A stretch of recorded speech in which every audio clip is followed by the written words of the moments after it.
Hello दोस्तों, स्वागत है आप सभी का एक और न्यू चैप्टर में। देखिए दोस्तों, ये जो चैप्टर है त्रिकोणमिति का कुछ अनुप्रयोग, अभी जो हमने पिछले पढ़ा है पिछले कुछ वीडियो में त्रिकोणमिति, जो कि बहुत ज़्यादा इम्पॉर्टेंट चैप्टर है। त्रिकोणमिति एक ऐसा चैप्टर है जिसका उपयोग हमें 9th 10th 11th 9th छोड़ दीजिए, 9th नहीं है, 10th से लेकर हमेशा जहाँ तक आप मैथ पढ़ेंगे वहाँ तक मिलेगा, ठीक है ना। तो त्रिकोणमिति का अनुप्रयोग जो है आज हम उसी के बारे में पढ़ेंगे।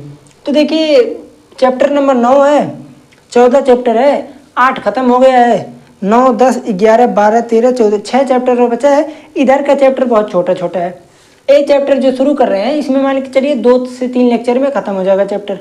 अगर बड़ा बड़ा बना दे तो 1 ही 2 में ख़त्म हो जाएगा, लेकिन छोटा छोटा बनाएंगे। तो देखिए, पहले तो हमें जानते हैं त्रिकोणमिति के कुछ अनुप्रयोग में हमें पढ़ना क्या है, क्योंकि त्रिकोणमिति का बहुत ज़्यादा अनुप्रयोग है, ठीक है ना। तो सिंपली हमें इसका क्या पढ़ना है, ऊंचाई दूरी से रिलेटेड प्रश्नों को पढ़ना है, ऊंचाई और दूरी से रिलेटेड। तो देखिए, हमें क्या पढ़ना है, ऊंचाई और दूरी से रिलेटेड प्रश्नों को पढ़ना है, ऊंचाई एवं दूरी। जैसे अब आप कहेंगे कि एक ऐसा ऊंचाई और दूरी, हमको तो कुछ नहीं समझ में आ रहा है, चलिए मैं बता रहा हूँ। जैसे देखिए, मैंने कहा कोई एक व्यक्ति यहाँ पर है, कोई एक व्यक्ति यहाँ पर है, ठीक है ना, और कोई एक यहाँ पर मीनार है, यहाँ से खड़ा है यहाँ पर। मैंने बोल दिया भाई साहब बात ऐसा है, मीनार का लंबाई मान लो हमको पता 20 मीटर है, 20 मीटर है। मैंने ये बोल दिया कि अब ये बताइए आपकी यहाँ से यहाँ के, और यहाँ मान लीजिए कोण कुछ भी दिया है। मैंने कहा कि ये बताइए कि वो मीनार से जो व्यक्ति यहाँ पर है वो मीनार से कितनी दूरी पर है। तो आप कहेंगे ये कैसे बता सकते हैं भाई, मान लीजिए मैं यहाँ पर हूँ और मेरे से इतना दूर कोई पर है, तो मैं तो देख रहा हूँ, लेकिन मैं इतना दूरी थोड़ी ना बता सकता हूँ बगैर मापे। लेकिन मैं कहूँगा नहीं, त्रिकोणमिति का अनुप्रयोग यही तो हमें बताता है कि किस प्रकार से हम निकालेंगे इसको। तो निकालने के लिए क्या करते हैं, सिंपली इसमें अब जैसे देखिए, ये कोण के सामने वाली भुजा है, लंब है, आधार निकालना है तो tan थीटा लगा देंगे। tan का होता ही है लंब बटे आधार, तो tan लगाएंगे तो निकल जाएगा। लेकिन हमें यहाँ चूँकि निकालना नहीं है, आप लोगों को कुछ समझाना है, उसके बारे में हम बात करते हैं। जैसे मान लीजिए इसमें 2 कंडीशन है, 2 ही कंडीशन है, अनुप्रयोग में वही हम बताएंगे। उसके बाद इसका उदाहरण सब कुछ अगले लेक्चर में, 1 दिन लेंगे हम आप लोगों का पूरा उदाहरण बताने में। 7 उदाहरण हैं और 15 या 16 प्रश्न हैं, ठीक। और ऐसा कि 9.1 ही है केवल इसमें। तो मान के चलिए 1 दिन उदाहरण में लगेगा और 2 दिन प्रश्न में, 2-3 दिन लगेगा, ठीक। तो पहले हम आप लोगों को एक चीज़ बताते हैं। जैसे देखिए, मैंने क्या बोला है कि एक यहाँ कोई मान लीजिए कोई भी लड़का है, ठीक है ना, और यहाँ पर क्या है, मान लीजिए सूर्य यहाँ पर है, सूर्य ये क्या है, सन है। सन को ये क्या कर रहा है, देख रहा है, सन को ये देख रहा है। तो अगर सन को देखेगा तो आप लोग खुद बताइए, अगर सन को देख रहा है तो एक किससे देखेगा। आप लोग कहेंगे भाई ये कौन सी पूछने वाली बात है, आँखी से तो देखेगा। तो आँखी से तो देखोगा, तो इसे बोलते हैं दृष्टि रेखा, दृष्टि रेखा। अगर आँख से देख रहा है तो ये है दृष्टि रेखा।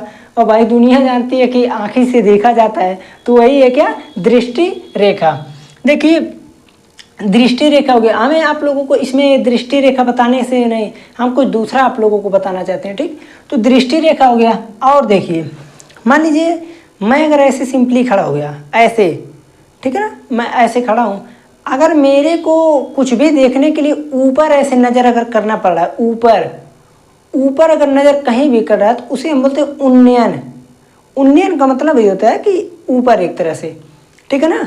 अगर मैं ऐसे सिंपली देख रहा हूँ तो ठीक है, कोई बात नहीं। ऊपर किया तो उन्नयन, ऊपर किया तो उन्नयन कोण, नीचे देखा तो अवनमन कोण। देखिए एकदम प्रैक्टिस वाइज हम बता रहे हैं।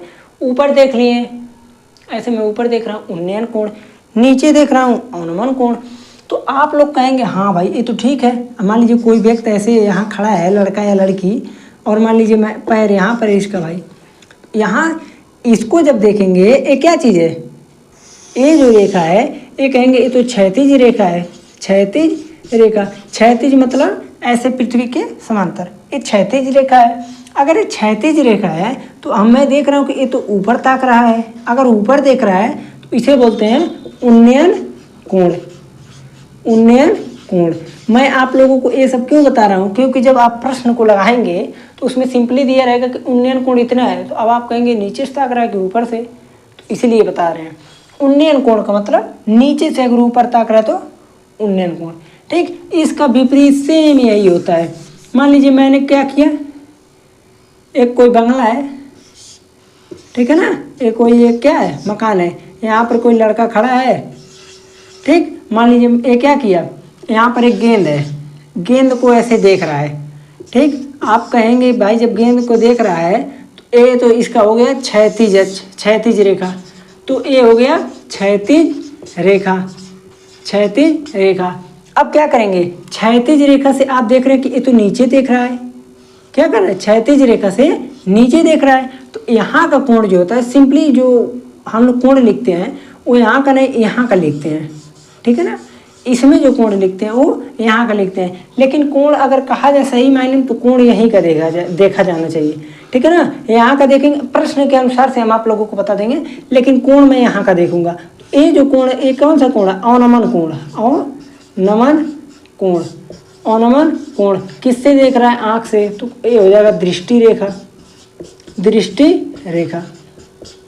देखिए आप लोगों का ये जो है, इसमें आप लोगों को सिंपली दो ही चीज़ जानना है, ऊंचाई और दूरी का प्रश्न है। तो ऊंचाई और दूरी के प्रश्न में एक ही चीज़ हमको जानना है, क्या कि अगर मान लीजिए मैं ये देख रहा हूँ, अगर कोई व्यक्ति है ऐसे ऊपर ताक रहा है तो उसे बोलते हैं उन्नयन कोण। ठीक है ना, ऊपर ताक रहा है उन्नयन कोण, नीचे ताक रहा है अवनमन कोण। और अगर मान लीजिए आँख से देख रहा है, जो आँख से किरण रही है निकल, तो उसे बोलते हैं दृष्टि रेखा। अब देखिए ये तो हो गया आप लोगों का परिचय, आप लोगों के परिचय में बस इतना ही है। अब आप लोगों को जो भी करना है वो प्रश्न में करना है। जैसे मान लीजिए मैं अगर पहले देख लेता हूँ कितना देर हुआ है, चलिए अभी तो 7-7.25 मिनट हुआ है, तो अभी एक प्रश्न तो करा ही सकते हैं। छोटा वीडियो जानबूझकर बनाता हूँ। अब जैसे मान लीजिए मैंने क्या किया, मैंने कहा बात ऐसा है, एक यहाँ कोई व्यक्ति खड़ा है, ठीक है ना, मैंने कहा कि एक मीनार है, मीनार की ऊंचाई मान लीजिए मेरे को पता है, मैंने कहा मीनार की ऊंचाई है 30 मीटर। मैंने बोला कि यहाँ से जो लड़का है यहाँ से कोण बना रहा है वो 30 अंश का कोण बना रहा है। तो चलिए आप बताइए ABC, चलिए आप बताइए कि ये जो BC है मतलब हिंदी में कैसे बोलेगा, पहले प्रश्न को सुन लीजिए। हिंदी में कहेगा कि एक मीनार की ऊंचाई 30 मीटर है तथा एक व्यक्ति उस मीनार को 30 डिग्री के उन्नयन कोण से देखता है, 30 डिग्री के उन्नयन कोण से देखता है। देखिए इन प्रश्नों में जो है, अगर मैं त्रिकोणमिति के कुछ अनुप्रयोग में बात करूं तो मैं आप लोगों को इतना प्रश्न बना सकता हूं कि किताब को देखने की आवश्यकता ही नहीं पड़ेगी। ठीक है ना, तो ये प्रश्न जो बोल रहा हूं मैं अपने पास से ही बोल रहा हूँ। मीनार की ऊंचाई 30 मीटर है, 30 डिग्री के उन्नयन कोण पर कोई एक व्यक्ति देख रहा है, तो व्यक्ति और मीनार के बीच की दूरी को बताइए। देखिए आप लोग ऐसे प्रश्नों को करने के लिए या त्रिकोणमिति को सॉल्व करने के लिए आप लोग ध्यान ये दीजिएगा कि पूछ क्या रहा है, दिया क्या है, क्या दिया है। आप कहेंगे AC दिया, मीनार की ऊंचाई। फिर मैं पूछूं क्या दिया है, त्रिकोणमिति से रिलेटेड की है, तो कहेंगे अच्छा ये बात है, कोण यहाँ है तो इसका मतलब है लंब दिया है। क्या दिया है, लंब दिया है। क्या पूछ रहा है, आप कहेंगे दूरी नहीं, आधार पूछ रहा है, आधार। लंब और आधार में कौन सा रिलेशन होता है, लंब और आधार में एक रिलेशन मैंने पढ़ा है, लंब अपान आधार इक्वल टू tan थीटा। अब कुछ लोग कहेंगे नहीं मैं पढ़ा हूँ आधार बटे लंब cot थीटा, वो भी सही है भाई। तो tan थीटा लंब बटे आधार, लंब कितना है 30, आधार कितना है वही तो निकालना है BC। tan थीटा का मान कितना है 30 डिग्री, 30 अपान BC। tan 30 अंश का मान कितना होता है, आप कहोगे tan 30 अंश का, तो मेरे को तो याद ही नहीं है। ठीक है ना, तो अगर नहीं याद किए हैं आप लोग तो पहले पीछे जाकर देख के आइए, उसके बाद ही यहाँ पर आइए। तो tan 30 अंश का मान होता है 1/√3, तो यहाँ से आ गया 1/√3।